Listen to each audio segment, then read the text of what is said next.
Hi everyone, welcome back to my channel. If you're new, my name's Gabriela. I make videos about fragrance, astrology, self-care.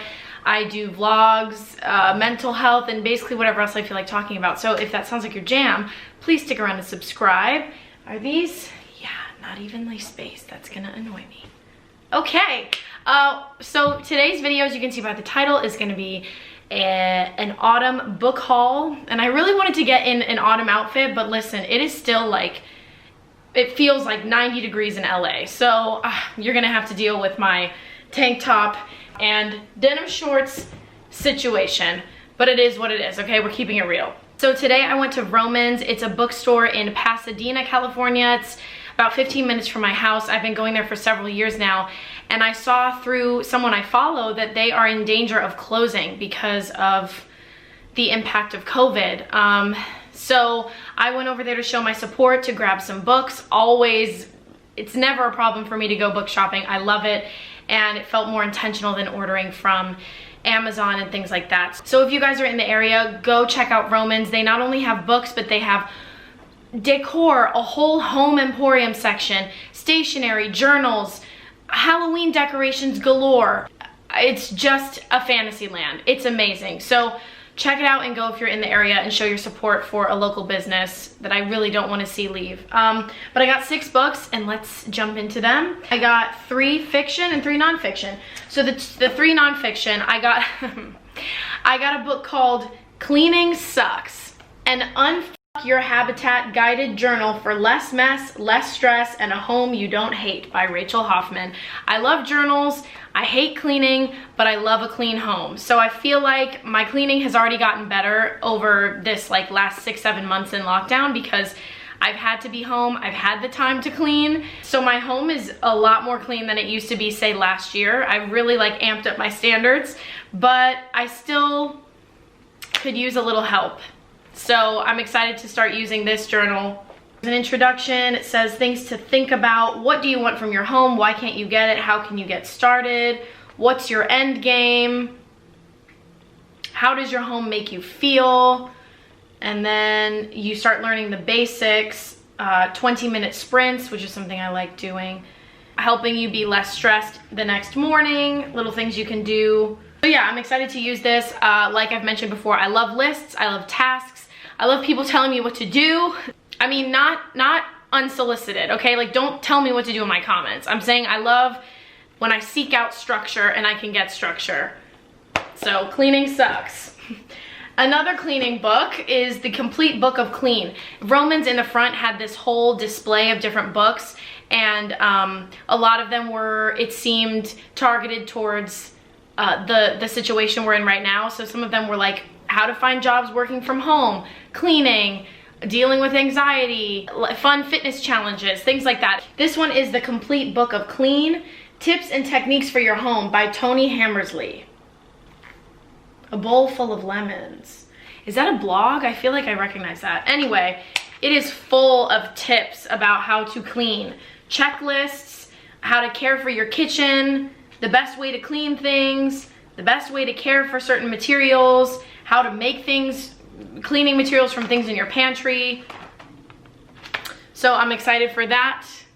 And then the last nonfiction book I got is by someone I adore. I have never read any of her books, but I love watching her speak. I love when she's a guest on podcasts and shows.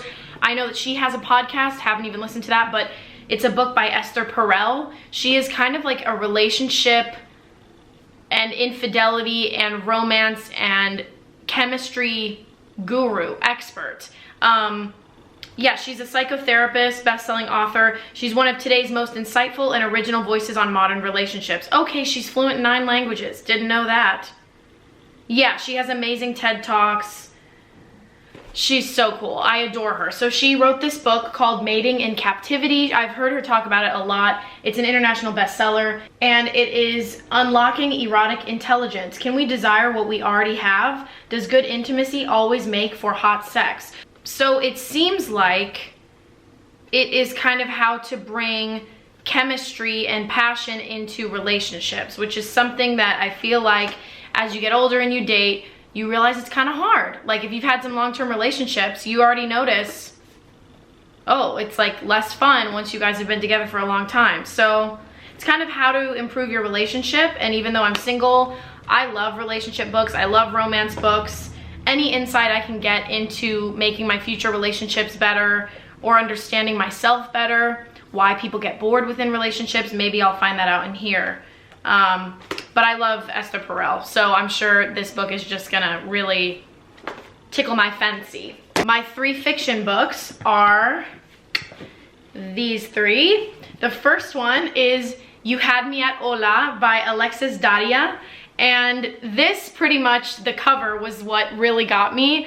It first of all looked sort of like Latin inspired Cuban. The colors really drew me in, and then the characters here on the front look Latino. So I was like, oh, a book for me, because I'm realizing I love little romance books and things like that, but sometimes it's all like the way that they describe the characters, they're just like white characters that don't look like me, or the guy, like they describe the guy and it's not really my type, like, which I know it's still just a book and I'm not a character in the book, but you know what I mean? We need some representation.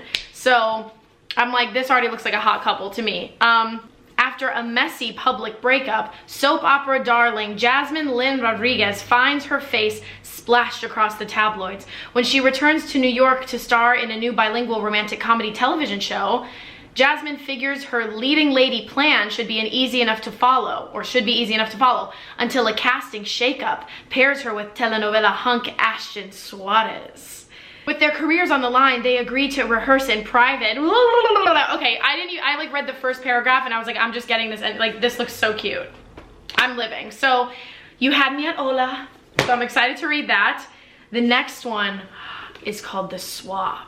Okay, so the name intrigued me because I was like, ooh, is this like swapping partners? Like that's juicy, but also it looks kind of spooky. I love, like, it's so interesting, like branding of books and the like how the cover needs to tell the story, and how this cover basically just drew me in to buy this book. It could be a terrible book, I don't know. It looks kind of spooky, very sterile and kind of spooky. So this one really intrigued me. Oh, somebody said it's a clear your night and read in one sitting book. Exactly what I'm looking for. Lo Morrison is not your average teen. You could blame her hippie parents, or her looming height, or her dreary hometown on an island in the Pacific Northwest. But whatever the reason, Lo just doesn't fit in. And neither does Freya, a beautiful, once famous social media influencer who now owns the local pottery studio. Blah, blah, blah, blah, blah. One night after a boozy dinner party, Freya suggests swapping partners. It should have been a harmless fling, one night of debauchery that they would put behind them, but instead it upends their lives and provides Lo with the perfect opportunity to unleash her growing resentment. Teen? What? I'm confused. Lo Morrison is a no, there's no way she's got a husband. I don't know. Anyway, I'm excited to read this. It looks spooky and intense, and you know, whenever there's jealousy and stuff involved, I'm like, it's gonna be juicy. So that's The Swap by Robyn Harding. I like a thriller moment, but you know, I'm not like a murder mystery. I need like a little bit of excitement, juiciness. And then this is just totally romance novel, contemporary romance novel based on the cover. I read a book called The Kissing Quotient, I think, or The Kiss Quotient, a couple years ago, and I loved it, and it had a similar cover to this. Anyway, The Kiss Quotient, or The Kissing Quotient, the main characters of the book are both Asian American, and then the lead woman in the book is on the autism spectrum. So I thought that was really interesting. It was a really interesting point of view. The author who wrote that book is also on the autism spectrum. So I just like a little bit of something different. But this one might be basic. I mean, the characters look like just two normal white people, but this kind of drew me in because I love a hate turned to love moment. It's not really realistic, but I think it's fun, you know? I don't know, I think that creates the best chemistry, like in movies and books at least, when you kind of have like a little bit of like, you tease each other and like you're a little mean to each other. I don't know, that's just me. I know not everybody likes that. Lucy Hutton and Joshua Templeman hate each other. Not dislike, not begrudgingly tolerate, hate. And they have no problems displaying their feelings through a series of ritualistic passive-aggressive maneuvers as they sit across from each other, executive assistants to co-CEOs of a publishing company. blah, blah, blah, blah. Now that they're up for the same promotion, blah, blah, blah. But the tension between Lucy and Joshua has also reached its boiling point, and Lucy is discovering that maybe she doesn't hate Joshua, and maybe he doesn't hate her either. Or maybe this is just another game. I don't know, sounds right up my alley. That's my fall book haul. I'm really excited. I don't know what I'm gonna start with. Maybe I'll start with the swap tonight. It's so funny, like books are so personal. Somebody messaged me like, are those all romantic comedy, like romance novels? And I'm like, yes, mostly correct. As a kid, I was a big reader, and reading was very much my favorite way to escape. And so for me, reading is similar to how TV and movies are. It's escapism. And so I don't watch a lot of shows that are very upsetting. Like Handmaid's Tale was a great show, but I had to stop because I was like, this is affecting my life. Media is like pretty much escapism for me. And I think that's okay. I'm accepting it, you know? My sister, Megan, reads so much. She has like crazy, she was like reads 50 books in a year or something, and she has a full-time job and a kid. She's nuts. And all the books she reads seem so intellectual. She reads classic novels and all of these like really cerebral books.